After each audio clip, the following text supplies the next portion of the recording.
Bonjour à tous. Merci d'être présents à ce casse-croûte aujourd'hui sur la légalité des sites internet. Comme à chaque fois, nous sommes à la fois en présentiel et en distanciel. Pour ceux qui sont en distanciel, vous avez le chat si vous avez des questions à poser pendant l'intervention. Alors peut-être qu'on ne répondra pas tout de suite de manière hyper immédiate à la question qu'on avait décodée. Et quand ils en seront, on y répondra. Je me présente, Pierre Moulet, avocat à barreau de Nantes, et je suis mon confrère à ma gauche présenté qui va entamer la présentation. Bonjour à toutes et tous, Louis Bretel, également avocat au barreau de Nantes. Donc, je vous propose d'entrer dans le vif du sujet.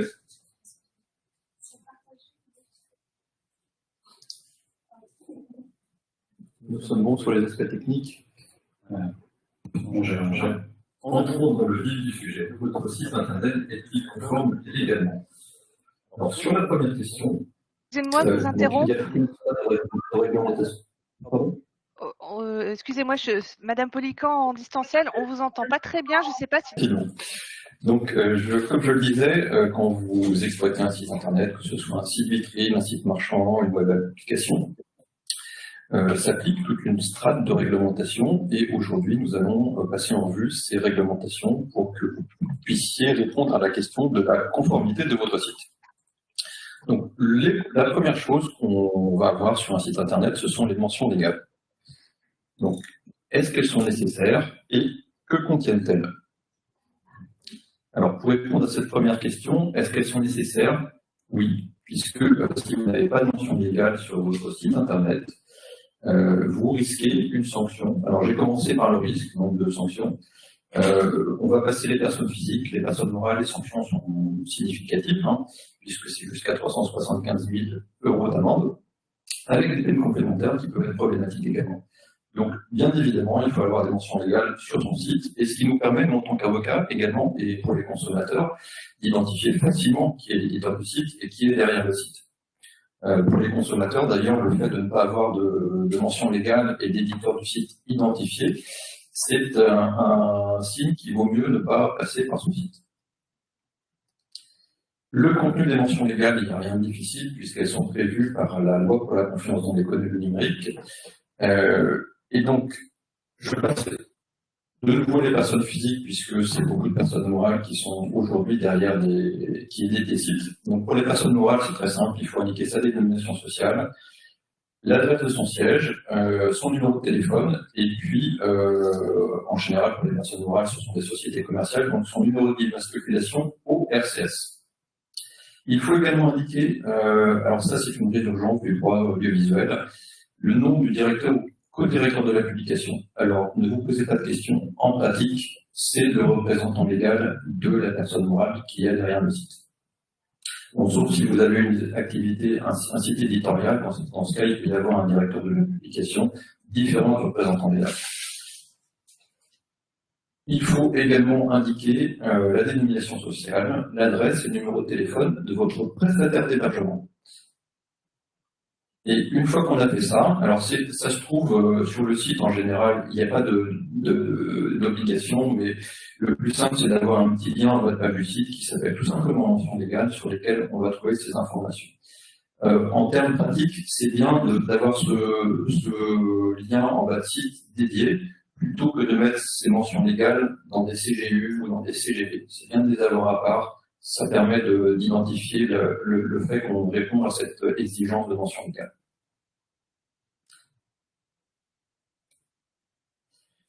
Donc les mentions légales, ce n'est pas compliqué. Il suffit d'insérer dans son site ce qui est prescrit par la loi. Nous passons ensuite aux informations précontractuelles. Donc alors ça va, comme son nom l'indique, s'appliquer plutôt à des sites par l'intermédiaire desquels on va contractualiser, puisque ce sont des mentions d'information précontractuelles, donc surtout des sites de e-commerce ou des web applications. Nous avons distingué les informations précontractuelles dans les relations B2B, donc entre professionnels, qui ne vont pas être les mêmes de celles en B2C avec des consommateurs.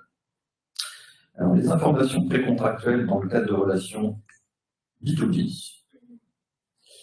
Vous le verrez par rapport au droit de la consommation, c'est beaucoup plus simple.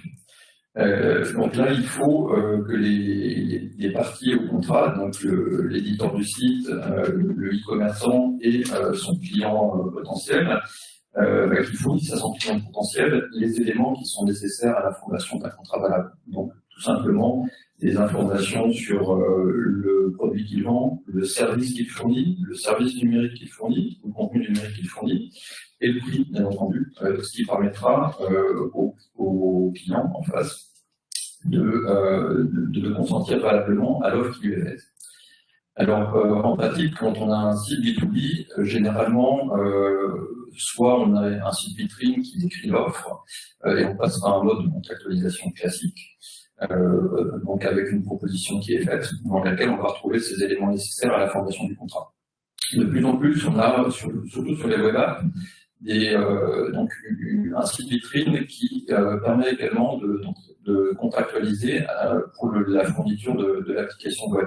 Donc tout ce qui est en ligne, et là on va retrouver ces éléments nécessaires à la formation du contrat sur le site et dans le processus de contractualisation pour ouvrir un compte et se servir de la web application. Alors attention quand même si il n'y a pas beaucoup d'informations précontractuelles par rapport au droit de la consommation, donc on a une exigence de bonne foi qui est prescrite par le droit civil dans les échanges précontractuels. Et nouveauté c'est tout à fait une nouveauté puisque c'est la réforme du droit des obligations qui a quelques années déjà. On a l'obligation d'informer son contractant sur toute information qu'on estime essentielle à son consentement. Attention également, petite spécificité du code de commerce, donc quand on est entre commerçants, quand vous fournissez un service, donc pour les prestataires de services, là, le code du commerce nous renvoie à l'obligation d'information du droit de la consommation. Donc pour les prestataires de services, on le verra, là les obligations d'information précontractuelles sont celles du droit de la consommation qui sont beaucoup plus fortes. Donc ça, c'est pour les éléments qui vont permettre de former le contrat sur le bien et le service et le prix. Mais également, dans le code du commerce, quand vous établissez des conditions générales, et uniquement si vous les établissez, vous avez l'obligation de les communiquer à votre futur client, votre prospect, si on vous les demande.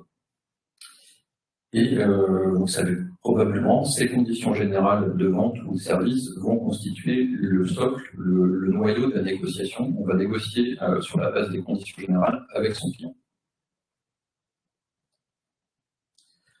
Alors ça c'est pour les relations entre professionnels en B2B. Ça se complique un petit peu dans les relations avec les consommateurs. Donc, le droit de la consommation prescrit toute une série d'informations précontractuelles qu'on va donner à son futur contractant consommateur.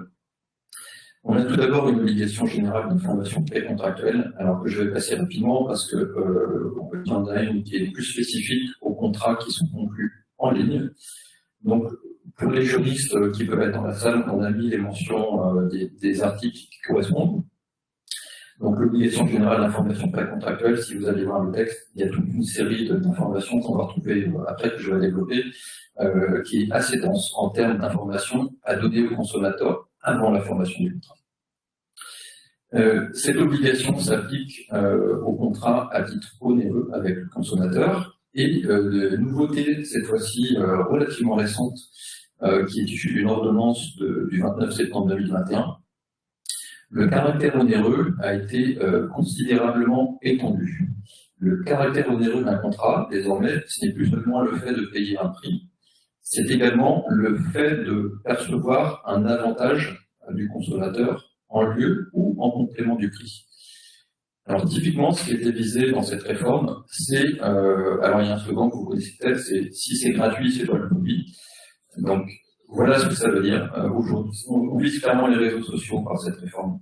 Donc, quand vous contractez pour accéder à un service qui apparaît gratuit, comme un réseau social, vous donnez énormément de données personnelles sur vous au service qui permet au service de les monétiser pour faire de la publicité ciblée, etc. Donc là, maintenant, clairement, les réseaux sociaux qui étaient visés et d'autres services qui apparaissent gratuits, mais qui captent quelque chose de vous, donc un avantage du consommateur, on bascule sur le caractère onéreux.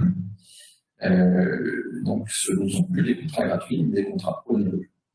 Donc, attention, si vous êtes éditeur d'un site, que vous fournissez un service que vous pensez gratuit, mais que vous obtenez un avantage du consommateur, vous n'êtes peut-être plus sur un contrat gratuit. Juste pour mention sur la slide suivante, on a décidé de traiter parce qu'on a déjà beaucoup d'informations à vous donner. Il y a des obligations d'information spécifiques pour les producteurs et vendeurs de biens qui contiennent des éléments numériques, donc les objets connectés qui contiennent, ou tous les matériels ou terminaux qui contiennent des éléments numériques, des systèmes d'exploitation par exemple. Les opérateurs de plateformes en ligne, typiquement les marketplaces, les opérateurs de plateformes en ligne, pour évaluer ou référencer les biens, les services, etc., ont des obligations précontractuelles spécifiques et les plateformes d'intermédiation, les marketplaces par exemple, ont également des obligations d'information spécifiques. J'en viens à ce qui nous intéresse le plus aujourd'hui. Donc, quand vous êtes exploitant d'un site et que vous permettez de contractualiser en ligne, vous avez des obligations précontractuelles également spécifiques que vous avez à l'écran. Donc, c'est une synthèse par rapport au texte. Quand vous regardez le texte, il y a beaucoup plus de matière. J'ai vraiment essayé de regrouper avec quelques mots-clés les obligations d'information. Donc, bien sûr, il faut donner des informations sur qui vous êtes, vos dénominations sociales et vos coordonnées, les caractéristiques essentielles du bien et du service, et aujourd'hui du service numérique ou du contenu numérique, le prix. Alors bien sûr, quand vous donnez cette information dans des conditions générales, vous ne pouvez pas mettre le prix en dur, donc le prix va se trouver sur le site. La date ou les délais dans lesquels vous vous engagez à fournir le bien ou le service. Chose importante en droit de la consommation, le droit de rétractation. Donc les consommateurs ont un droit de rétractation sous 14 jours, ou pour certains services ou contenus numériques, l'absence du droit de rétractation. Donc si vous considérez que dans votre cas de figure, le droit de rétractation n'a pas lieu d'être et que le consommateur doit y relancer, il faut l'indiquer dans les informations précontractuelles. Les garanties légales, alors essentiellement la garantie légale de conformité en droit de la consommation. Il y a aussi la garantie contre les vices cachés qui s'appliquent. Donc là, il faut les rappeler aux consommateurs. Et le texte renvoie également à toutes les autres conditions contractuelles. Donc en fait, tous les éléments de votre contrat doivent se trouver dans les informations précontractuelles. Donc les modalités de fourniture, de paiement, les éventuelles garanties commerciales, le SAV, la durée du contrat, bien sûr, si c'est un contrat à durée échelonnée. Voilà. Tout doit se trouver dans les informations précontractuelles pour que le consentement du consommateur soit égal. Alors, où est-ce qu'on trouve ces informations? Bien sûr, sur le site. Et on va mettre surtout sur le site tout ce qui concerne l'offre commerciale, les caractéristiques du bien du service, le prix. On peut avoir également dans des rubriques du site, comme des FAQ, des éléments sur les délais de livraison, les modalités de livraison, etc. Mais pour tout ce qui ne concerne pas des variables relatives à votre offre, le conseil qu'on peut faire, c'est de tout mettre dans vos conditions générales de vente ou de service. Comme ça, vous aurez un document dans lequel vous aurez toute information précontractuelle et toutes les variables, donc prix et autres éléments qu'on ne peut pas mettre en dur dans les conditions générales, se retrouveront sur le site ou dans des rubriques du site dédié. Je passe la parole à mon confrère sur les remises promotionnelles. Alors, juste un petit focus sur la question des remises promotionnelles, parce que c'est quelque chose qui vient d'arriver, qui est très très récent. Qu'est-ce que ça regroupe? Ça regroupe les sites internet qui, deux types de sites internet qui pratiquent effectivement des remises promotionnelles. Donc globalement, la plupart des sites vont potentiellement demain faire 10%, 30% effectivement sur les produits et les services. Et ça vise aussi particulièrement les sites internet dont le business model ne repose que sur la remise promotionnelle. Je m'explique, effectivement, à certains sites, effectivement, tout est en promotion. Constamment. Là-dessus, effectivement, c'est le business model, effectivement, du site internet. On a eu une transposition qui est intervenue récemment, une directive 2019-2161, qui transposé dans le code de la consommation et qui a vocation à lutter contre les faux rabais. Alors les faux rabais, c'est je vous annonce moins 30%, mais finalement, le prix de référence que je prends, c'est un prix il y a 2 jours que je l'ai offert, ou tout ça, j'ai pas pris. Le référentiel de 30% n'est pas un bon référentiel, et finalement, je peux flouer le consommateur en apportant finalement de l'information qui serait pas juste et qui laisserait penser qu'effectivement il fait une affaire, alors en fait, finalement, il ne paye que le prix que le consommateur aurait payé avant que le public soit baissé de 30%. Quoi. En résumé. La règle aujourd'hui, avec le code de la consommation, création de nouvel article, qui dit que toute annonce de réduction d'un prix doit faire référence à un prix de référence, c'est déjà le cas, mais fixe seulement dans le temps ce prix de référence. Il faut que quand je fais une réduction de 30% ou 10%, que je donne le prix de référence, il faut que ce prix de référence soit le prix le plus bas pratiqué au cours des 30 jours précédant la remise là-dessus. Donc c'est effectivement contraignant, parce qu'effectivement, quand je suis dans un business où je fais beaucoup de réductions promotionnelles régulièrement, au bout d'un moment, je ne sais même plus quel est mon public. Là-dessus, effectivement, je suis dans une démarche de marketing et de vente. Donc effectivement, ce prix, le prix le plus bas pratiqué, 30 jours avant la remise promotionnelle. Donc ça, c'est la règle aujourd'hui qu'il faut appliquer. Alors concrètement, j'ai un prix sur un produit qui est à 50 € le 1er avril 2022, puis à 45 € le 15 avril, et le 30 avril, je me dis je vais faire 30%, mon prix de référence sur les 30 derniers jours, c'est 45 €, parce que c'était les prix les plus bas pratiqués au cours des 30 jours précédant la remise. Donc très contraignant à plusieurs titres en matière de gestion commerciale là-dessus. Donc ça implique effectivement quand vous allez gérer votre boutique e-commerce, d'avoir un outil qui vous permette de tracer justement ces évolutions tarifaires là-dessus. Parce que c'est compliqué effectivement de respecter la réglementation si soi-même on n'est pas capable de savoir finalement quel était le public bas durant les 30 jours précédant la remise. Donc ça, première chose. Deuxième chose, très important effectivement d'avoir une traçabilité là-dessus dans le temps, en cas de contrôle des DGCCRF par exemple, qui pourrait effectivement aller vérifier si vous ne faites pas un peu de la surremise factice là-dessus. Donc, un enjeu important. Alors après se pose quand même des questions, c'est mais finalement si ma réduction elle dure plus de 30 jours, c'est quoi, est-ce que je peux faire une campagne promotionnelle qui dure plus de 30 jours et à ce moment-là, finalement, j'aurais pu, sur le référentiel depuis 30 jours précédemment de la remise, la réponse est oui. C'est-à-dire qu'effectivement, si je fais pendant 60 jours, je dirais, une remise commerciale, moins de 30% pendant 60 jours, je prendrai le prix le plus bas pratiqué au démarrage, effectivement, de la remise commerciale. Donc, j'ai le droit, effectivement, d'aller au-delà de 30 jours, ce qui est plutôt rassurant. Est-il toujours possible de faire qu'attacher un offert, parce qu'en fait, le marketing, c'est merveilleux, la créativité sans limite pour allier le consommateur, qu'attacher et un offert. La question s'est posée, alors le syndicat patronal de MEDEF a discuté largement avec la DGCCRF, et ils ont conclu que nous, notre disposition ne remettait pas en cause effectivement la possibilité d'offrir un produit en cas d'achat d'un nombre de produits déterminé.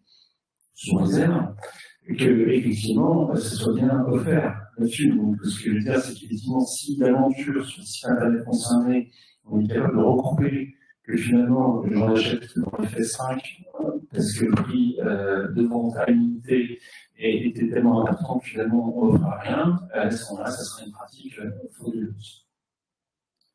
Autre cas, on baigne dans l'univers du marketing commercial, c'est je vous offre 10% à partir de 79 € d'achat. Là-dessus, ce qui m'invite, une promotionnelle, à pas effectivement ciblé sur un produit donné, c'est bien un volume d'achat là-dessus.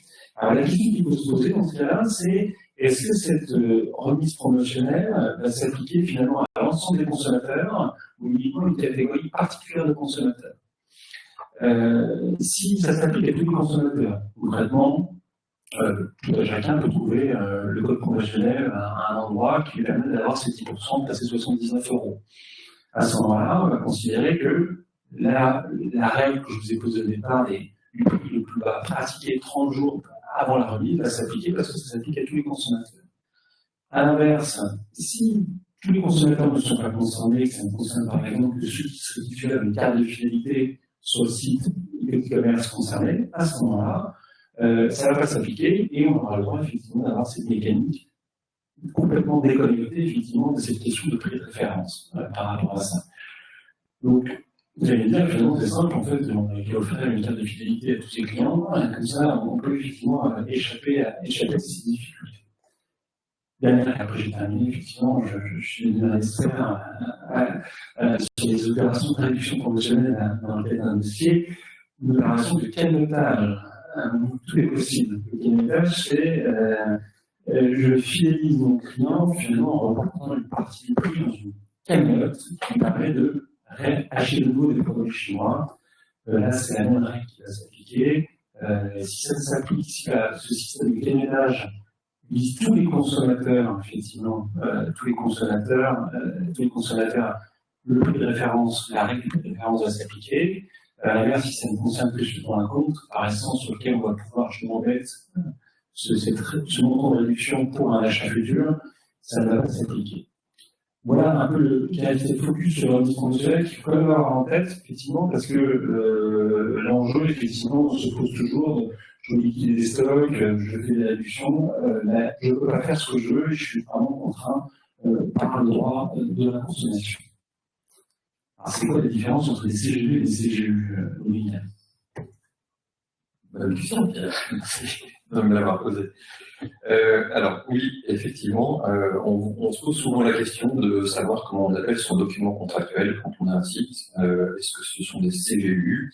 Est-ce que ce sont des CGV, des CGS, pardon. Donc les CGV, conditions générales de vente, c'est un terme qui est utilisé dans divers contextes, notamment du code de commerce, donc qui est connu, comme son nom l'indique, ce sont les conditions et modalités de la fourniture d'un bien ou d'un service. Et aujourd'hui, avec l'ordonnance de septembre 2021, ou d'un contenu ou service numérique. Alors plutôt CGS d'ailleurs pour les services numériques. Et ces CGV, CGS forment un contrat quand le client les valide, les accepte.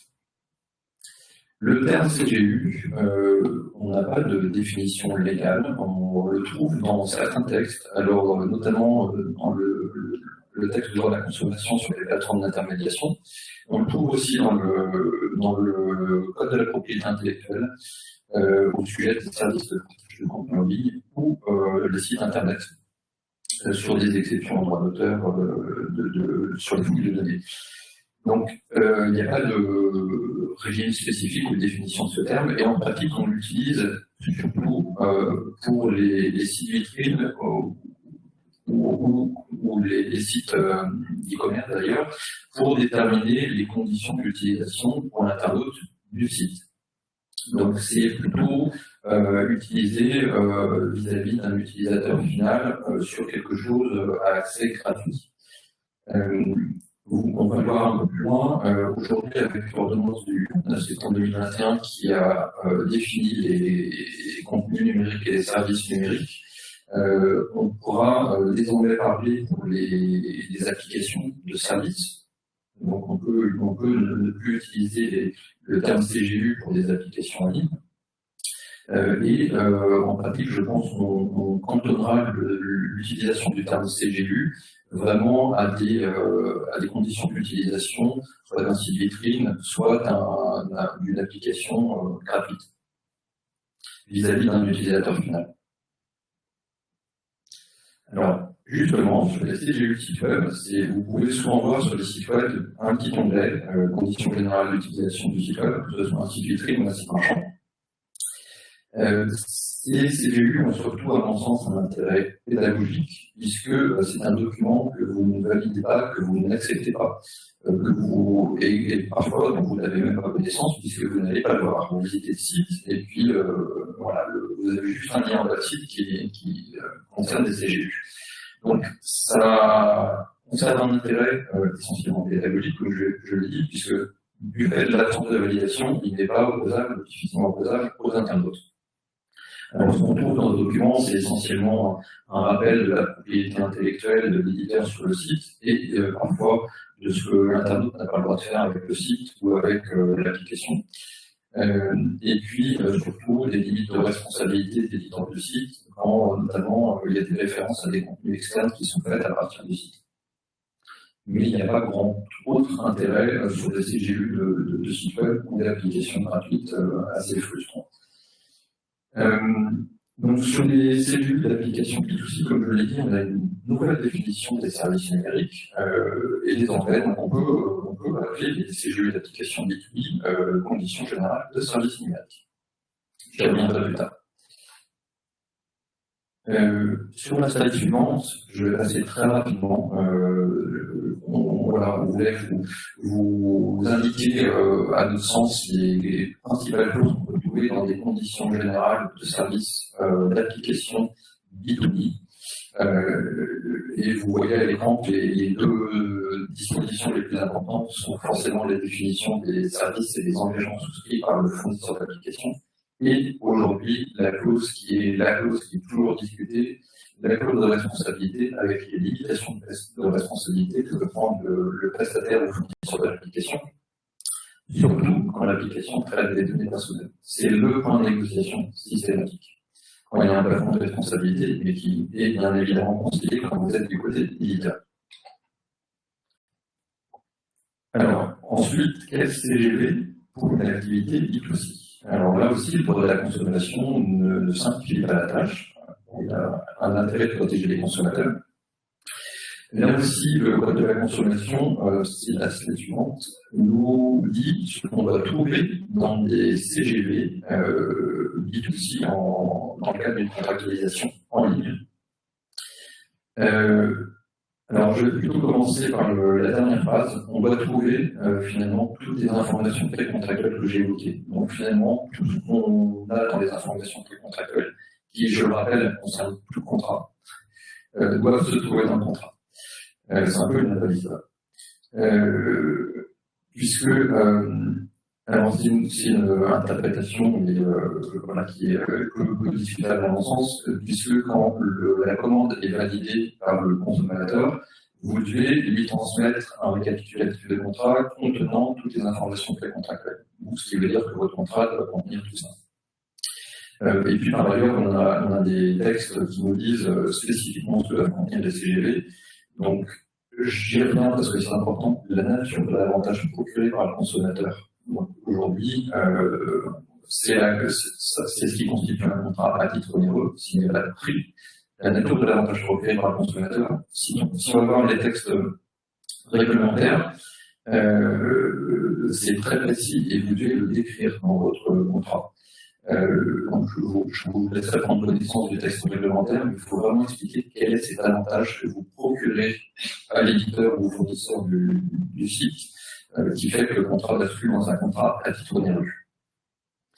Typiquement, si vous récoltez des données que vous valorisez pour vendre de la publicité ciblée, il faut l'expliquer dans le contrat.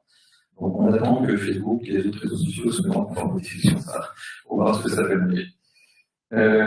Ensuite, très important, les garanties légales, c'est un socle important du droit de la consommation, donc il faut les indiquer dans le contrat, dans les conditions générales de vente. Et si vous avez une garantie commerciale et un SAV, mais seulement si, il faut également les indiquer, en plus de toutes les informations précontractuelles qu'on a vues. Donc, voilà ce que ça donne les principales causes de CGV B2C en ligne. C'est la slide suivante. Non. Voilà. Donc, forcément, l'identification du fournisseur.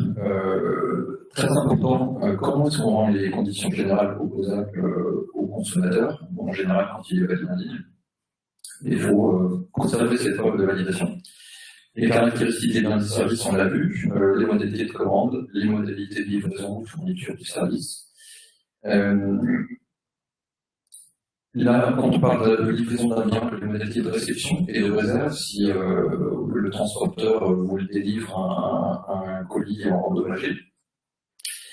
Quand on est sur une application, la fourniture d'un service numérique ou d'un contenu numérique, les éléments de propriété intellectuelle, le droit d'utilisation du consommateur, très important, puisqu'on est en droit de la consommation, le droit de rétractation ou l'absence du droit de rétractation.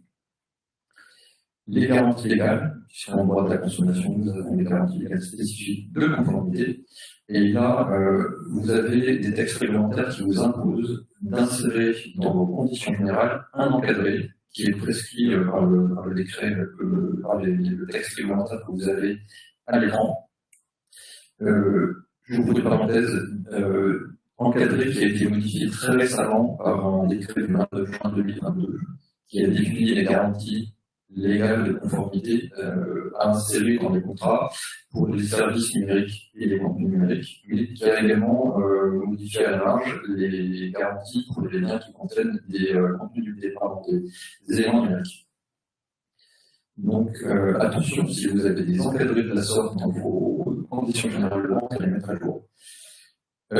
Forcément la durée et les modalités de résiliation du contrat si on a un contrat chez les montants. Et puisqu'on est en droit de la consommation, chose très importante également, la possibilité pour le consommateur de saisir un médiateur de la consommation que vous aurez choisi et dont vous mettrez les coordonnées dans votre contrat pour que le consommateur puisse le saisir s'il y a une difficulté avec vous, avec l'éditeur du site. Également, attention, donc, quand vous êtes en B2C et que vous avez des CGV pour conclure un contrat avec un consommateur, comme je le disais, vous avez une obligation de lui fournir la confirmation du contrat avec toutes les informations précontractuelles que vous aurez mises dans le contrat sur un support durable à l'issue de la commande.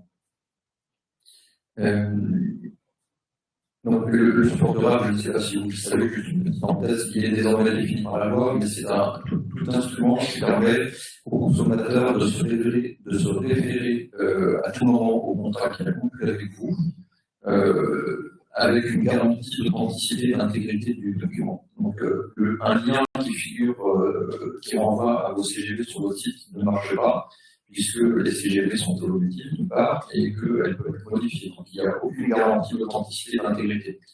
Pour être concret, les banques, par exemple, vous fournissent en général un coffre-fort sur lequel vous avez vos documents contractuels. C'est ce type de système qu'il faudra mettre en place. Si on veut être moins réaliste le roi, on peut conseiller simplement d'envoyer un fichier numérique qui soit verrouillé, qui soit falsifiable, ce qui, en principe, devrait rentrer dans le cadre du support durable.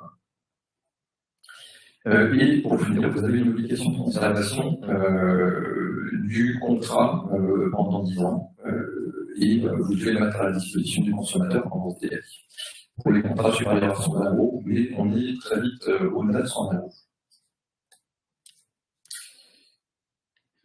Autre chose sur laquelle je souhaitais attirer votre attention, nous souhaitons attirer votre attention ce midi, nous avons donc un nouveau régime qui a été introduit par l'ordonnance du 29 septembre 2021 que j'ai évoqué pour les contenus, les contrats de fourniture de services numériques et de contenus numériques.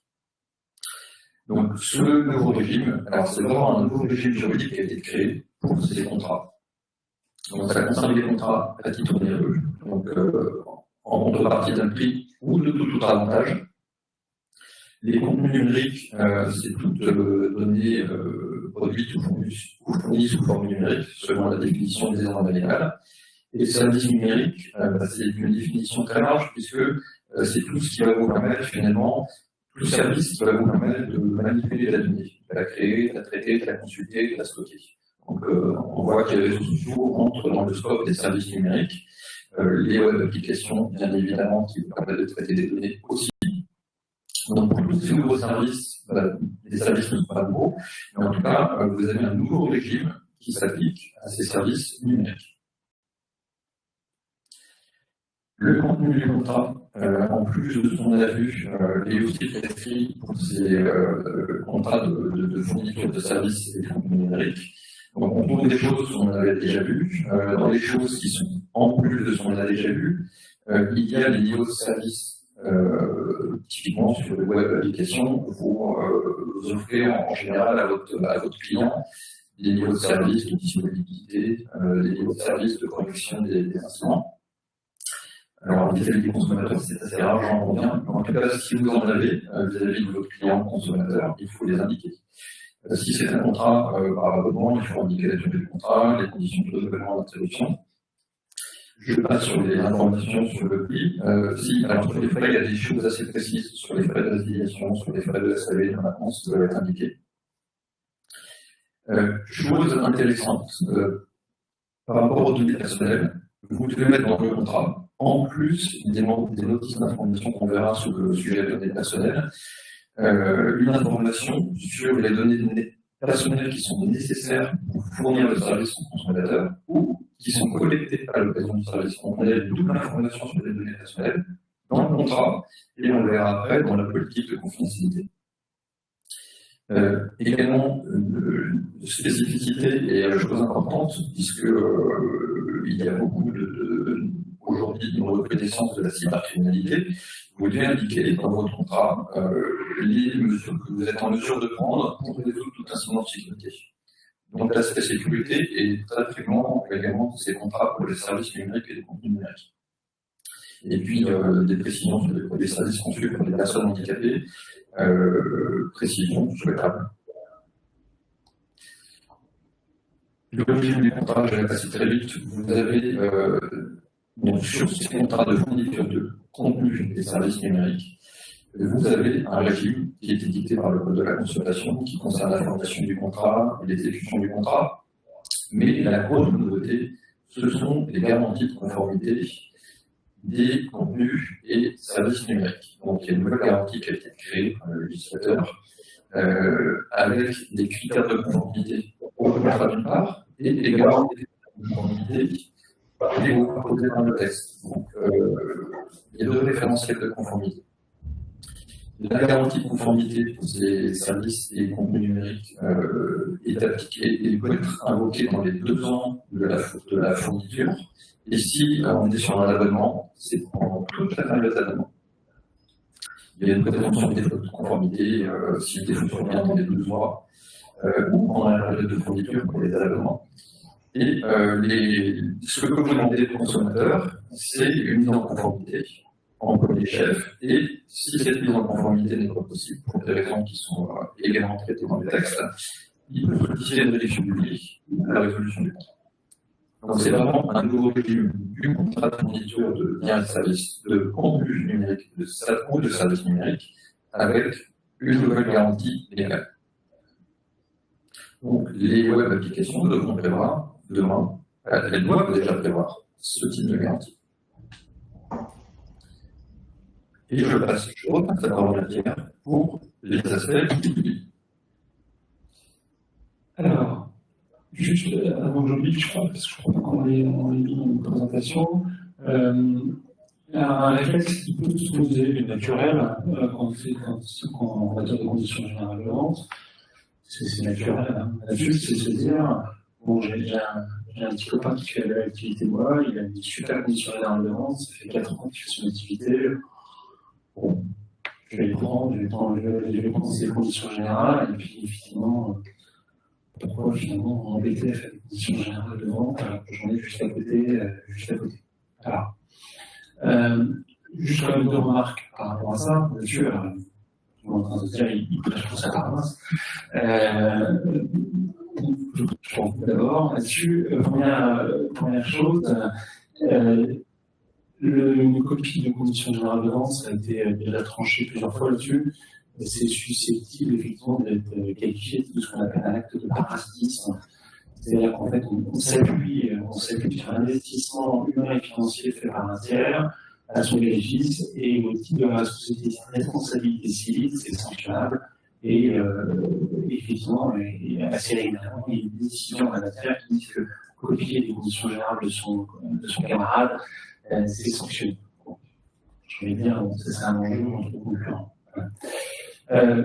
Important, mais peut-être pas le plus important. L'autre enjeu que je voudrais évoquer, c'est l'enjeu dans la relation qu'on a avec son client là-dessus, un consommateur.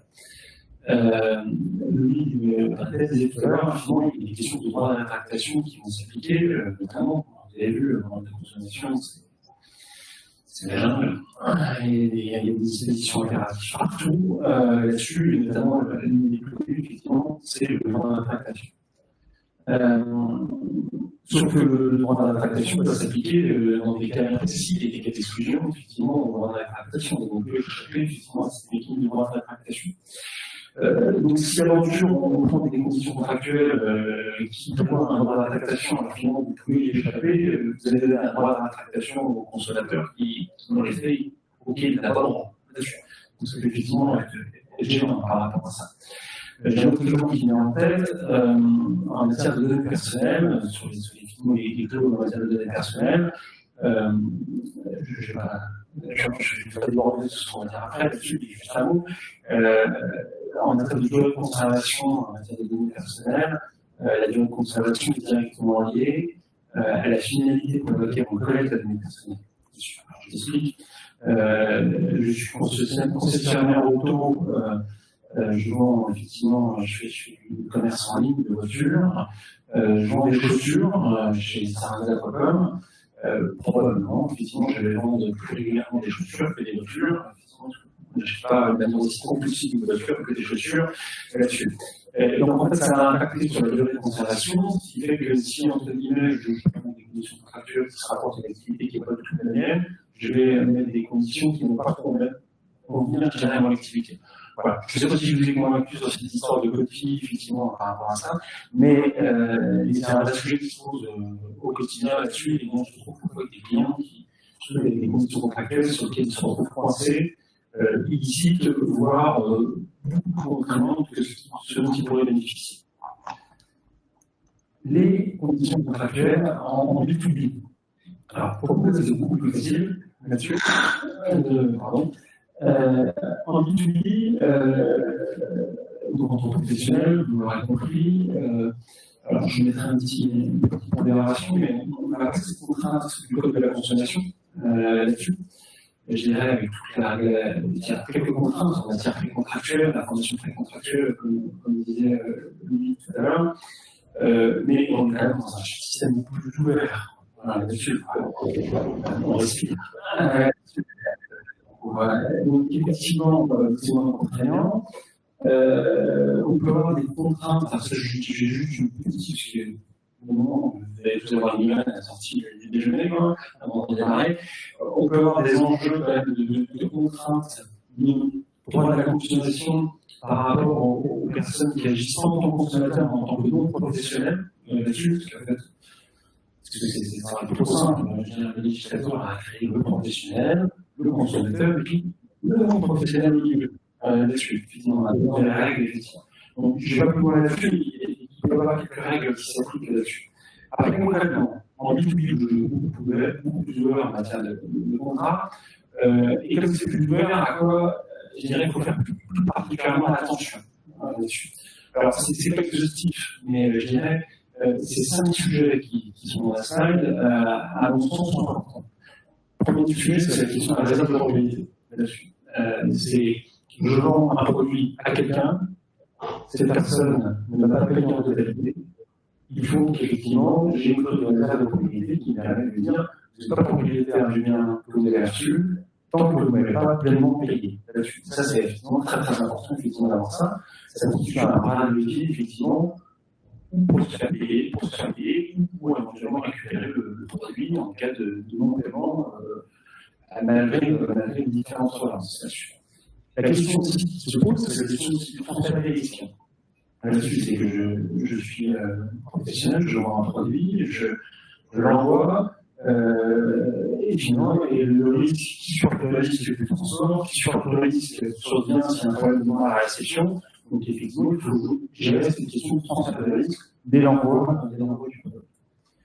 Les questions de responsabilité, alors là, beaucoup plus ouvertes, en relation avec le droit de la consommation, vous avez dit tout à l'heure, c'est une garantie d'éviction, une garantie de conformité de 2 ans, on est cerné, quoi. de deux côtés. En B2B, c'est beaucoup plus, je dirais, ouvert. On peut mettre un plafond de responsabilité. On peut dire souvent que les produits ou enjeux derrière, on peut limiter sa responsabilité éventuellement au prix du produit, au prix, je dirais, du service fourni. En cas de retard, je dirais, dans l'envoi du produit, on peut se dégager de sa responsabilité. Alors qu'avec le modèle de consommation, si votre produit n'arrive pas dans un délai déterminé par rapport à la consommation, le client il peut vous demander des sanctions techniques, améliorer l'application de pénalité, voire la résolution du contrat et qu'on revient en arrière. En fait, c'est extrêmement contraignant. Donc, possibilité effectivement de limiter sa responsabilité dans le contrat B2B. Possibilité également qui est ouverte, c'est de jouer sur le niveau d'engagement qu'on donne à son client. Est-ce que je m'engage à ce qu'on appelle une obligation de moyens, une obligation de résultat? Alors, selon la prestation, évidemment, pour ceux qui seraient pas juristes, effectivement, j'en trouve des portes certains, et puis j'en mets d'autres dans les autres. Obligation de moyens, ça va être, en tant que prestataire, je m'engage à faire de mon mieux, meilleurs efforts, afin de faire la prestation auquel je me suis engagé. Et bon, si j'ai fait tous les efforts et que j'y arrive pas, c'est pas ma responsabilité. L'obligation de résultat, c'est je suis obligé à faire ça, et l'outil d'obligation de résultat, si je ne sais pas, quand bien même j'ai fait le max, je suis responsable dessus. Donc, son jeu, effectivement, l'obligation est très importante. Et puis, d'un point de vue pratico-pratique, il y a la question également du tribunal compétent en cas de conflit. Et ça, c'est hyper important. Vous n'êtes pas payé par un client professionnel. Le principe légal en matière de compétence procédurale, s'il n'y a pas de clause, ce qu'on appelle attribution de compétence, c'est que vous devez au défendeur. C'est-à-dire qu'en fait, vous devez aller faire une procédure, qui est Dijon, qui est Marseille, il faut aller à Marseille, il faut aller à Dijon. Ça arrive à une gare. Ça fait léger, quoi, mais ça tire parfois, là-dessus. Alors que finalement, si vous avez une clause attributive de compétence, je dirais, dans la relation entre commerçants que vous avez, vous pouvez, entre guillemets, décider que ce sera le commerce de Nantes, par exemple, en cas de conflit, que vous allez saisir pour vous faire payer vos factures. L'enjeu est juste phénoménal, fondamental là-dessus. Chose qu'on ne peut pas faire en mode de consultation, là, beaucoup. Effectivement, c'est le but du consommateur qui, effectivement, va être le mieux en cas de conflit. Vous voyez plein de petits curseurs sur lesquels on peut jouer. Et qui permettent effectivement de sécuriser plus la relation côté professionnel. C'est encore moi. Le dernier bloc, données personnelles. Alors, la question de... Est-ce qu'il y a des questions déjà sur les questions de CGV, parce qu'on vous essaie, il y a des questions qui se posent, peut-être on peut faire un moment de questions, peut-être avant d'attaquer les données personnelles. Est-ce que vous avez, sur les sujets qu'on a évoqués successivement, mention légale, information précontractuelle, CGV, je ne sais pas si tu veux. À défaut de questions, j'aurais une petite précision que tu as évoquée sur effectivement le statut de non professionnel. La plupart des dispositions aujourd'hui qu'on a évoquées, et notamment celle sur le nouveau régime du contrat de fourniture de contenu et services numériques, s'applique dans les relations entre un professionnel et un non professionnel, comme beaucoup de dispositions de la consommation d'ailleurs aujourd'hui. Donc vraiment, tout ce qu'on voit en B2B, c'est plutôt les relations vraiment entre le professionnel. Alors la question c'est qu'est-ce que c'est un non professionnel là-dessus. Un non professionnel, c'est quelqu'un qui n'agit pas dans le cadre de son activité, quoi. Pour les besoins de son activité. Un problème, c'est que ça s'arrête quand même très largement, quoi. Effectivement, est-ce qu'il y a des questions? Le chat, vous pouvez y aller aussi. Est-ce que vous avez des questions? Alors, là, je déroule, alors je continue. Sur les questions de données personnelles. Comment gérer les cookies sur un site internet? Alors, tout d'abord, qu'est-ce que c'est un cookie? C'est un fichier qui est stocké par un serveur sur le terminal, sur le téléphone portable ou sur le site internet ou sur votre ordinateur. Vous allez aller sur Internet, ce petit fichier va se déposer sur votre terminal, entre guillemets, et lorsque vous allez vous reconnecter, effectivement, il va faire un lien avec votre PC, le site internet va faire un lien avec votre PC grâce à ce petit fichier qui se retrouve effectivement sur le terminal. Plein d'usages pour ce cookie, ça permet de mémoriser son identifiant, de mémoriser le contenu du panier, de tracer les indications qui sont faites sur le site internet, ainsi de suite, tout ça. Donc plein de sujets effectivement qui se posent derrière. Alors, on parle souvent de cookies internes et de cookies tiers.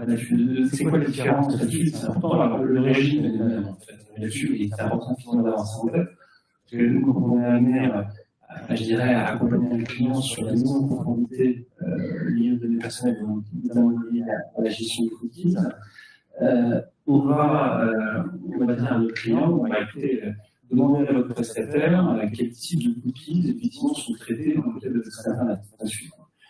Mais j'entends des cookies qui concernent votre site internet ou des cookies tiers qui seraient liés à, par exemple, des boutons Facebook, LinkedIn, qui seraient mis en plus des add-ons qui seraient mis sur le site internet et qui, je dirais, déploieraient des cookies sur les terminaux des internautes. Donc, cookies internes, c'est déposé par un site consulté là-dessus. Les cookies tiers, c'est déposé par des sites d'applications différents du site internet sur lequel on est, qui sont associés et qui vont émettre effectivement le cookies. Alors, quel est le principe légal pour utiliser des cookies? Il est posé par la loi informatique et liberté qui nous dit le principe, c'est le consentement préalable. L'internaute doit avoir consenti préalablement, je dirais, à l'utilisation de cookies. Alors, il y a quand même une exception. L'exception, c'est que le consentement n'est pas nécessaire si les cookies ont pour finalité exclusive de permettre ou de faciliter la communication par voie électronique ou s'ils sont strictement nécessaires à la fourniture d'un service de communication en ligne à la demande espace de l'utilisateur. Alors, qu'est-ce que ça regroupe? Alors, les cookies qui, effectivement, ne vont pas donner à consentement, ça va être notamment quand vous dites que vous êtes d'accord pour qu'il y ait des cookies, vous cliquez que vous autorisez effectivement les cookies, ça va générer un cookies qui effectivement va se mettre sur le terminal. Là-dessus, je fais effectivement, on ne va pas nécessiter de consentement. Si les cookies sont destinés à l'authentification auprès d'un service, on va avoir la même chose. S'ils permettent de se souvenir de votre panier d'achat, vous faites des courses, effectivement, et vous cliquez, vous mettez dans le panier d'achat un produit, vous fermez le site, vous retournez sur le site, et automatiquement, il va retrouver effectivement le fait que vous avez déjà mis dans le panier tel produit là-dessus. Donc ça, on va considérer effectivement qu'il n'y a pas besoin de consentement effectivement par rapport à ça. On va également avoir des cookies qui de mesure d'audience du site internet. Alors, je vais revenir plus en détail là-dessus. On pense actuellement à Google Analytics là-dessus, mais je vais revenir sur un point spécifique effectivement sur ce sujet-là. Alors, pas très secret, mais en substance, si effectivement une application qui a fait des statistiques sur une navigation sur le site considéré, on va considérer qu'effectivement, et sans aller faire des liens entre d'autres sites internet, effectivement, entre différentes applications, on va considérer qu'il n'y a pas besoin de consentement dans ce cas-là, parce qu'effectivement, ça reste très basique. Sauf qu'effectivement, les outils de l'audience sont beaucoup plus loin, entre guillemets, avec Google Analytics, beaucoup plus loin, effectivement, dans sa démarche. Et effectivement, là, dans ces cas, il faudra demander un consentement. Alors, exemple de cookies sur lesquels le consentement est nécessaire, ça va être tout ce qui va être lié à l'affichage personnalisé, non personnalisé de publicité. Tout ce qui est la fonctionnalité de partage sur les réseaux sociaux, les groupes de partage, Facebook, ainsi de suite, tout ça. Donc là, effectivement, il va falloir avoir le consentement nécessairement. D'un point de vue pratique, côté client, il faut demander à son prestataire de faire une liste de l'ensemble des cookies qui sont utilisés en fonctionnement du site. Parfois, on est étonné effectivement du volume de cookies qu'ils peuvent utiliser effectivement sur un site internet. Alors, comment ça va marcher? Le principe, vous l'avez compris, globalement, à 95%, 99%, ça va être un système de consentement. Effectivement, il faut avoir ce consentement préalable. Donc, il faut informer le client, l'internaute, sur l'utilisation de ces cookies, il faut recueillir son consentement préalable en lui expliquant spécifiquement les finalités pour lesquelles, effectivement, il va y avoir ce traitement, la finalité de ce cookie, pourquoi, effectivement, il est utilisé, à quoi il sert, qu'est-ce qui se cache derrière, effectivement, ce cookie. Et donner la possibilité à l'internaute de revenir en arrière sur son consentement et de pouvoir dire, écoutez, j'ai accepté un moment, mais là, je reviens en arrière, je ne veux plus, effectivement, consentir. Alors, je pense que aujourd'hui, c'est quand vous allez sur un site internet et qu'il n'y a aucune pop-up qui s'affiche sur un rapport cookie, c'est pas bon signe. Parce que globalement, vous avez toujours une petite fenêtre qui va s'ouvrir et qui va vous poser cette question-là par rapport au cookie. Alors qu'il vous la pose peut-être encore quand même pas mal sur un mode qui est le mode antérieur là-dessus. Voilà, soit vous n'avez rien, soit sinon vous avez une pop-up qui va s'ouvrir. La mécanique, c'est la suivante. Aujourd'hui, l'internaute doit être en capacité d'accepter tous les cookies, rejeter tous les cookies ou de paramétrer ses choix en fonction des cookies là-dessus. Alors, je fais des personnes qui vont s'amuser à ouvrir la gestion des paramètres des cookies, dire celui-là je veux, celui-là je veux pas, celui-là je veux, celui-là je veux pas. Là-dessus, par rapport à ça va rarement se poser effectivement dans ces termes par rapport à ça. Mais ce qu'il faut, c'est qu'effectivement, l'internaute puisse dire non, je ne veux pas, ou elle peut accepter, ou effectivement faire son marché dans les cookies en activant ou désactivant chacun. Alors on va avoir un premier bandeau, effectivement, qui va s'afficher, je vais peut-être faire un là, dessus. Je vais prendre un autre, qui s'affiche et qui nous montre effectivement bien le tout rejeté en haut, tout rejeté en haut, et puis effectivement le accepter tout en bas et gérer les paramètres. Alors, il faut que ça soit présenté de manière à ce que ça soit pas, ça n'induise pas en erreur le consommateur. Aujourd'hui, il y a certains acteurs qui s'amusent à mettre en haut à droite, j'ai marqué tout rejeter, donc c'est plutôt faire, entre guillemets, de la part de Castorama. Il y a certains acteurs qui veulent mettre tout rejeter, mais tout accepter.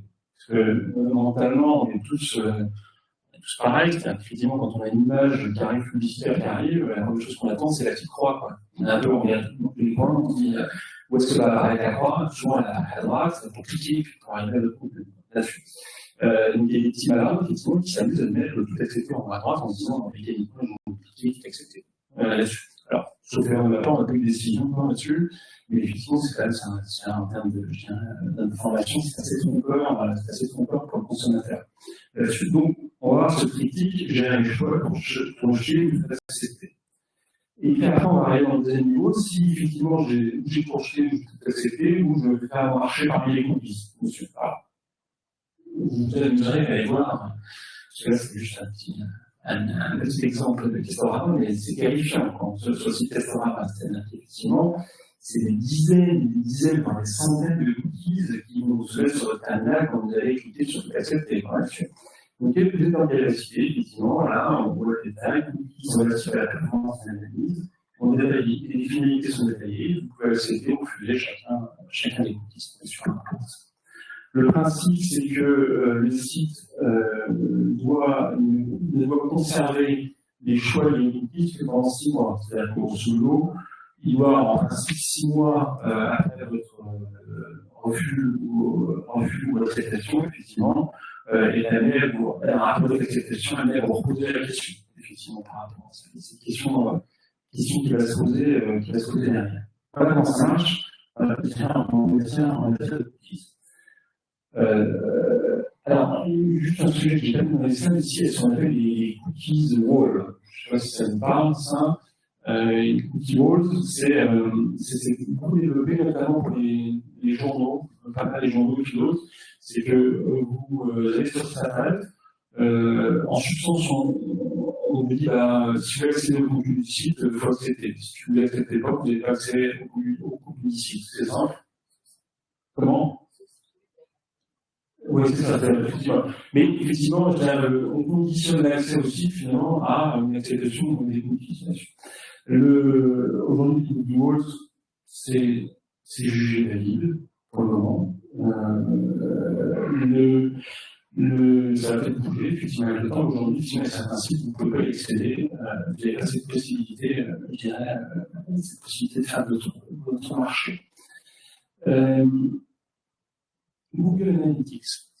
Oui, allez-y. Bien sûr, une sanction là-dessus. Comment? Je pourrais vous le mettre sur les slides si vous voulez, là-dessus je ne connais pas faire un article, mais je pense sans trop tromper, je pense que c'est 75 000 €. C'est simplement en classique là-dessus. Vous avez une question, excusez-moi?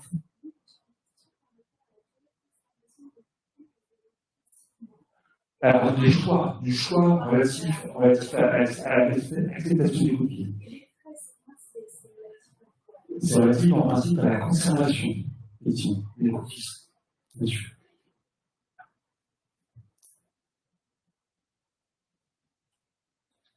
Est-ce qu'il y a une autre question?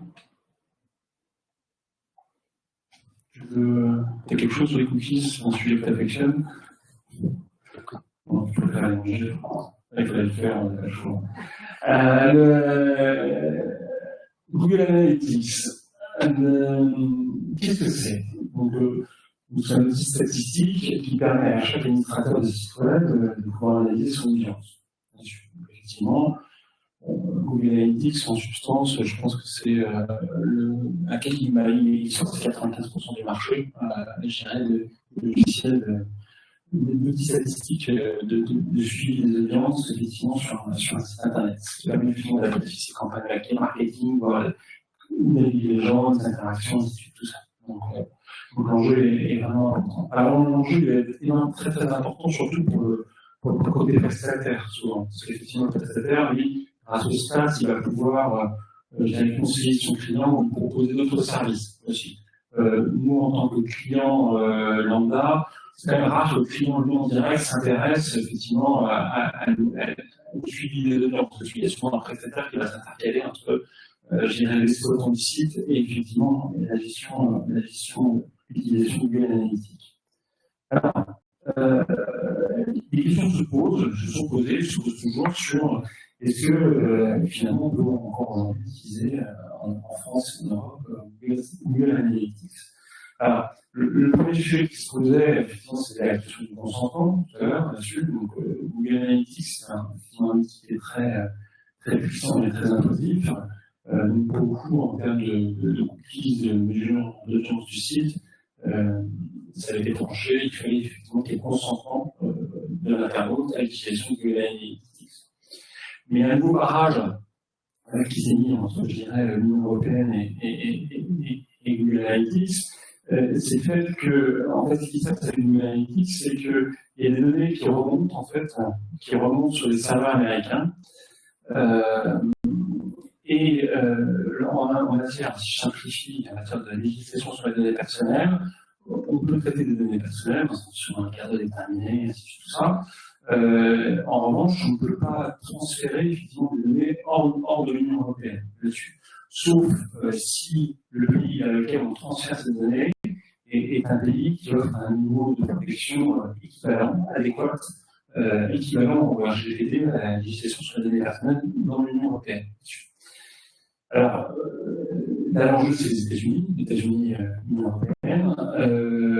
On rejoue le match, on en parlait avant l'intervention, très régulièrement là-dessus. C'est un match qui s'est joué plusieurs fois déjà, où en fait il y a un accord qui est signé entre l'UE et les États-Unis, qui a vocation à garantir que les Américains respectent un niveau adéquat au niveau des données personnelles. Pas se mentir, finalement, ils vendent de la surtout, mais effectivement, les données personnelles, ça reste ça. Là-dessus, mais on choisit chaque événement, on a effectivement un accord qui est signé. Le dernier en place, c'est ce qui s'appelle le Privacy Shield, là-dessus, qui a vocation à sécuriser le transfert des données aux États-Unis et qui permettait aux territoires américains de dire qu'ils avaient un niveau de protection adéquat, qui permettait ce transfert. Le Privacy Shield est tombé. en 2020, comme il est tombé que finalement Google Analytics traite encore finalement de la donnée personnelle qui est transférée aux États-Unis, il n'y a plus d'adéquation. Comme il y a plus d'adéquation, finalement la solution c'est simple, c'est que Google Analytics n'est plus conforme à la législation sur la donnée personnelle. Donc il n'est plus possible d'utiliser Google Analytics, je dirais, dans l'Union européenne. Ça, c'est pour ça, aujourd'hui. Donc là, on est dans une période un peu de transition, effectivement, il n'y a plus d'accord, donc il n'y a plus de conformité de Google Analytics, effectivement, à la législation sur les données personnelles.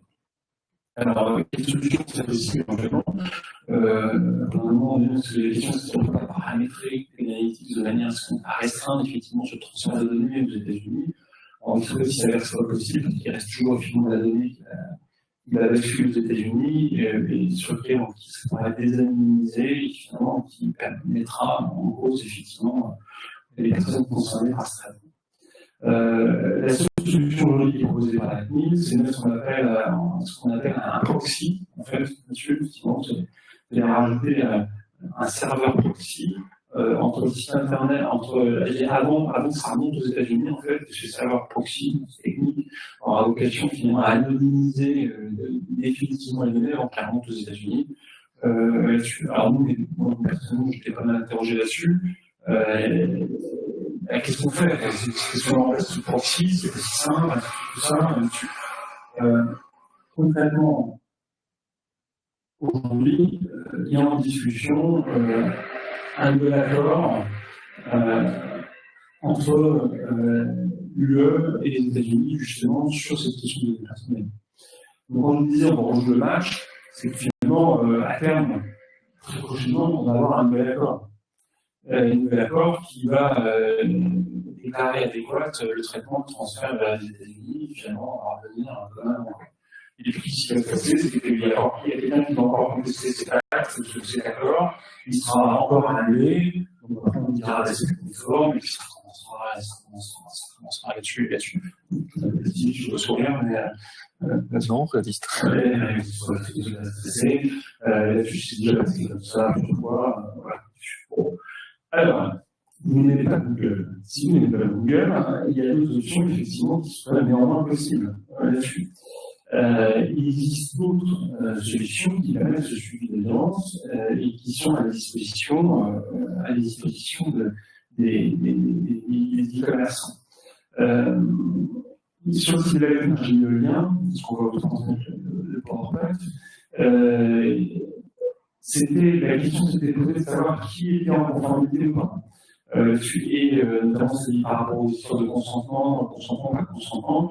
Et aujourd'hui, il y a une liste sur le site de la CNIL de prestataires qui proposent des outils de suivi d'audience et qui sont conformes sous réserve que le paramétrage qui est mis dans la documentation qu'on peut télécharger sur le site de la CNIL est mis en œuvre derrière. Voilà. Donc, voilà le constat aujourd'hui sur Google Analytics.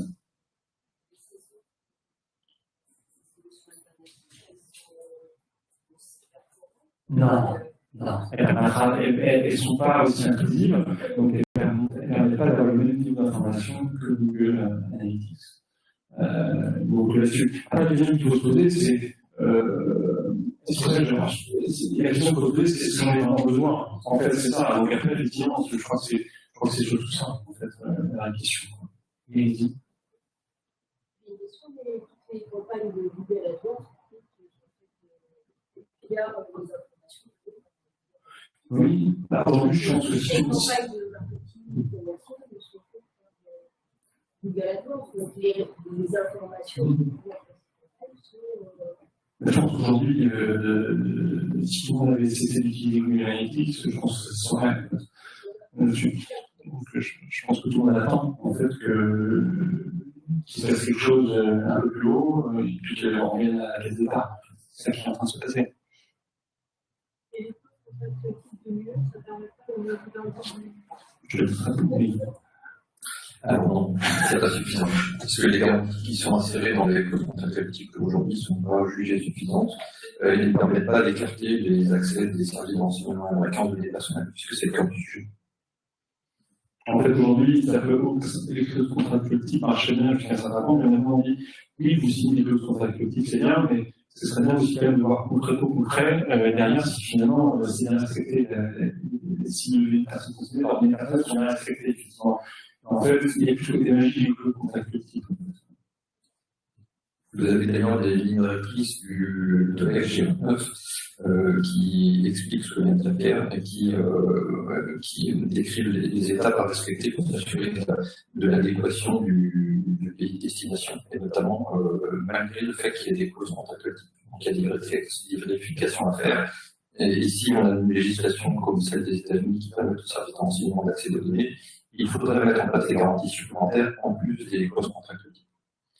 Et ce qui est impossible, parce que vous n'aurez jamais de garantie que les services de renseignement n'étaient pas notifiés. Après, il y avait un petit côté qui n'était pas fond du collier, avec les clauses contractuelles type, quand même. Effectivement, ça avait un côté magique, voilà. Effectivement, vous avez un pause, vous avez une question, allez-y. Le problème, c'est le transfert des données aux USA. Il y a d'autres problèmes avec Google Analytics. Parce que par exemple, si on prend des éditeurs de sites comme WordPress, ils proposent des extensions qui font le même boulot que Google Analytics et qui ne transfèrent pas forcément les données comme ça. Donc, la limite, ces extensions-là. Mais nous, on peut avoir des Matomo, on n'a plus beaucoup entendu parler de Matomo, mais c'est pas le seul là-dessus.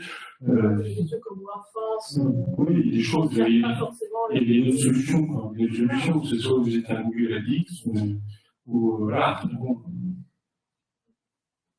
Allez-y.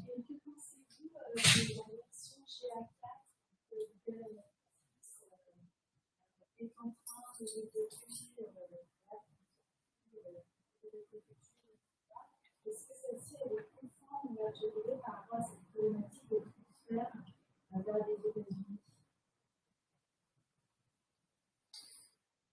Alors, je vais pas sûrement vous donner une réponse satisfaisante. J'ai pas étudié le point précisément, mais la question c'est de savoir si il y aura toujours des données personnelles qui vont monter. Alors c'était en l'occurrence c'était l'adresse IP et les mentions utilisateurs. Si malgré tout c'est toujours remonté aux États-Unis, ça restera un non conforme. Parce que c'est le sujet. Et par ailleurs, ça permettra. Alors, probablement qu'il y a peut-être des garanties techniques mises en place pour chiffrer, crypter les données. On a une décision, si je l'abuse, de l'autorité autrichienne sur des solutions d'anonymisation sur Google Analytics qui a considéré que ce n'était pas suffisant. Donc on sera peut-être sur ces solutions techniques dans le même cas de figure. Mais il faut voir qu'il faut retomber sur l'autorité de contrôle sur l'ordonnance. Parce que la technique suffit quand même sur l'ordonnance. Oui. Alors, effectivement, ces versions-là, l'année dernière, sur Google Analytics de juillet, en fait, où effectivement il parle de proxy là-dessus. Je pense qu'il sera la version de Google Analytics, ça veut dire que ça veut dire, c'est que le sujet de conformité n'est pas à l'heure du jour. Il tient une décision à trancher, quoi. Il nous reste un dernier point sur lequel j'irai très vite. Petite précision, sans vouloir faire du Google bashing, il n'y a pas que Google Analytics qui est concerné.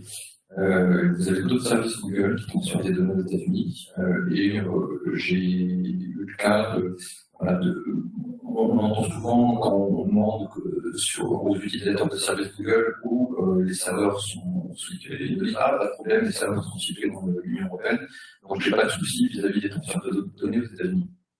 Sauf que quand on prend la peine de regarder les conditions générales, et c'est vraiment une peine de Google, sur les divers services qu'ils proposent, je pense notamment à des services à cloud platform, on se rend compte que Google se réserve la possibilité de transférer des données aux États-Unis. On va dire que s'ils se réservent la possibilité, ils le font probablement, mais en tout cas, c'est un peu fait qu'ils se réservent la possibilité de transférer les données aux États-Unis, c'est un problème. Donc, si vous êtes utilisateur d'autres services de Google, je vous invite à regarder attentivement leurs conditions générales, ça fait un peu mal à la tête de vous faire.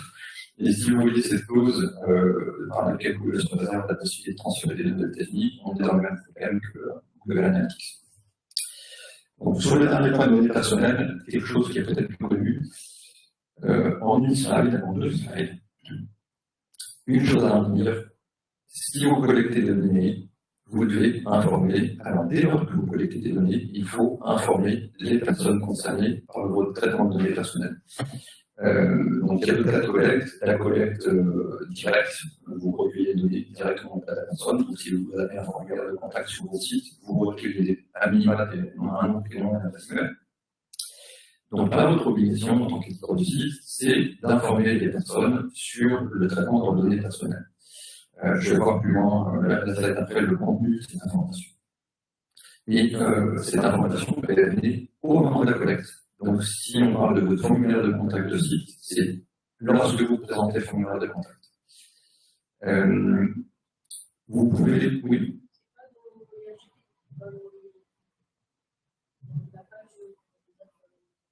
Alors, non, il faut que l'information s'affiche sur le formulaire de contact. Alors, comme l'information est très longue, j'anticipe un petit peu, on a le droit de mettre une information dedans ou avec des systèmes d'information de menu déroulant, plus réduit. Vous pouvez mettre l'essentiel avec un lien qui va renvoyer vers votre politique de confidentialité, politique de traitement de données, où on aura l'information intégrale.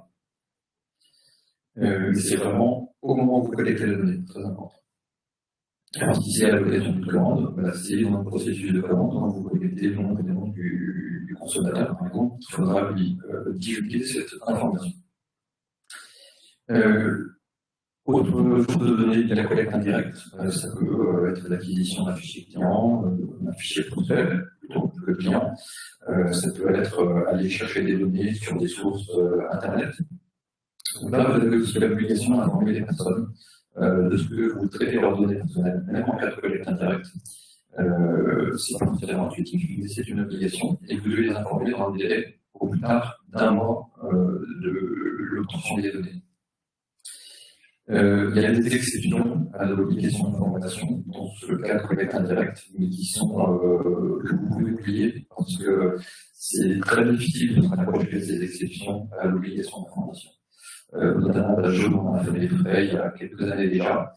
Donc voilà, il faut savoir qu'elles existent, mais très compliqué de s'y approcher. En tout cas, la ville les acceptera avec des. Elle l'a accepté dans certains cas très particuliers, mais lesquels est vraiment très particulier. Le contenu de l'information, donc vous avez une slide où tout est indiqué. C'est aux articles très défendus du RGPD. Donc, je vous laisserai lire, mais vous devez indiquer qui est le responsable de traitement. Si vous avez un délégué à la protection des données, ses coordonnées, les finalités du traitement, les bases de calcul du traitement, les destinataires des données personnelles, que ce soit en interne ou en externe. Alors, destinataire par la personne physique, hein, proposé par service, le service commercial, le service marketing, le service livraison. Et destinataire externe aussi, comme vous avez dit, vous avez sûrement un majeur qui est destinataire de fait technique des données. Vous pouvez apporter partout l'information, ce sont des destinataires des données. S'il y a une problématique de transfert de données en réseau, il faut l'indiquer et indiquer les garanties que vous avez mises en place pour le contact collectif notamment, et dire aux personnes où ils peuvent trouver ces garanties pour les consulter. Durée de conservation des données, c'est un incontournable de l'information. Et là, il faut bien distinguer deux choses. La durée de conservation dans votre traitement courant, ou dans votre base client courante que vous utilisez, de la durée de conservation dans ce qu'on appelle les archives intermédiaires. Donc, quand vous n'avez plus besoin des données pour les finalités que vous avez indiquées, vous pouvez quand même les conserver pour un archive intermédiaire, soit parce que vous avez des obligations légales de conservation qui sera un document, soit pour des besoins de contentieux. Donc là, vous les conservez pour un archive intermédiaire, ça veut dire que vous les sortez de votre traitement courant, vous les mettez dans un dossier à part, accessible à un nombre restreint de personnes, et donc pour les besoins de contentieux, vous pouvez les conserver pour des délais de prescription, pour des délais de prescription. Et également, je voulais bien sûr rappeler les droits aux personnes qui sont aujourd'hui toute une série de droits que la spéciale de vous. Et dans ces droits, j'attire votre attention sur un qui est souvent oublié, parce qu'il ne figure pas dans le RGPD, mais dans la loi informatique et liberté, c'est le droit de donner des directives sur le store de ces données à son décès. Donc il y a un article qui est dédié dans la loi informatique et liberté, c'est bien de le mentionner. Et puis le droit de faire une réclamation auprès de l'autorité de contrôle. Donc, vous voyez l'information est très dense. Donc, c'est pour ça que dans des contextes d'échange en ligne, via un smartphone, via un site internet, sur un formulaire de contact, on a le droit de mettre une information très vite, avec l'essentiel, responsable de traitement, destinataire, droit des personnes, qui renvoie vers, par un lien ou autre, vers l'information qui sera divulguée dans son intégralité. Alors, ce type d'information que vous trouvez sous le nom privacy policy, politique de confidentialité, politique de traitement des données. Alors, politique, c'est peut-être une mauvaise traduction en anglais policy, donc vous préférez peut-être d'autres termes, mais en tout cas, c'est une information, une outil d'information. Voilà ce que nous pouvions vous dire aujourd'hui sur la conformité d'un site. Donc, vous l'aurez compris, il faut avoir un petit lien dans son site, dans son local, avec les mentions légales. Un petit lien avec vos CGV, CGS, éventuellement CGU, si elles sont là, la consultation du site. En B2B, les CGV, comme je dis, c'est pas forcément obligatoire. Donc, on se pose la question des dépliés, c'est une question de profitabilité. Et puis, à côté, un autre lien avec la politique de traitement des données, de confidentialité, qu'il faudra quand même pousser à la personne au moment de la collecte de ces données. Le lien n'est pas suffisant. C'est vraiment un document à part qui est donné à la personne au moment de la collecte de ces données. Et j'ajouterais que qu'on voit en pratique parfois qu'elle est inclue dans des CGU. Donc ça, c'est non pour l'éviter. Parce qu'on a une exigence générale de clarté, d'accessibilité d'information dans le RGPD qui fait qu'il ne faut pas noyer ce document dans un autre document. C'est un document à part. Vraiment fourni au moment de la collecte. Voilà ce qu'on peut vous dire. Merci de votre attention. Merci. Au revoir. Merci à vous, au revoir. Au revoir.